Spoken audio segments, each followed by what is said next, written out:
I rrethuar nga malet, qyteti Bulqizës vijon të përballet me prurje të shumta të ujrave të bardha që kanë dalë pas rreshëve të fundit të shiut. Në lagjen e re të këtij qyteti, të gjitha rrugët kanë prezencë të ujit i cili grumbullohet që nga shpati i malit. Në mungesë të kanaleve pritëse mbi lagje, ato shpërndahen në rrugët e tij dhe blloqe banimi, duke krijuar jo pak probleme për lëvizjen e qytetarëve. Këta të fundit tonë se asnjë investim nuk është bërë në mënyrën e duhur në këtë lagje, pasi mungon më kryesorja kanalizimet për ujërat e shiut.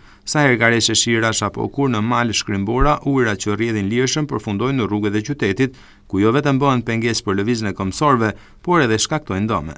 Problem është për çfarë i bëjnë. Se nuk ka kanale këtu. Nuk ka çfarë i bëjnë. Këtu jo, këtu s'ka kanale këtu. Nuk ka pas kanale këtu. Ose atje poshtë, po. Atje poshtë.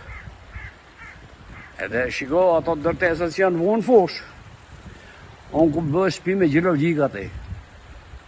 Nuk i kanë morë parasysh ato atje, sa është rreth 100 metër dërëvjën në gjuhën gjeoloke, mi fjalë balt, është poshtë.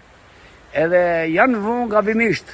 Nuk duhet kishin vazhdu atje pa i fut kollorat thella me sanda. Nuk duhet veshin. Po, janë rrezik ato. Po atë janë ujtë për zens. Edhe dihet që nesër me fillu prapë se ujtë ala nuk ka hikë. Kanali po, se ujtë, ki kanal si shko kështë, ujtë, në kohët e hershme, ka pasku poshtë ka klësi. Por shemi të ka mushë dhe ka thonë ma ngushti një ka thonë te. A ne për ta poshtë, te. Situata mbetet ende pas zgjidhur plotësisht edhe në lagjen e vjetër të qytetit. Uji vijon të jetë prezent në rrugën lidhëse mes dy lagjeve, ndonse është larguar nga terminali.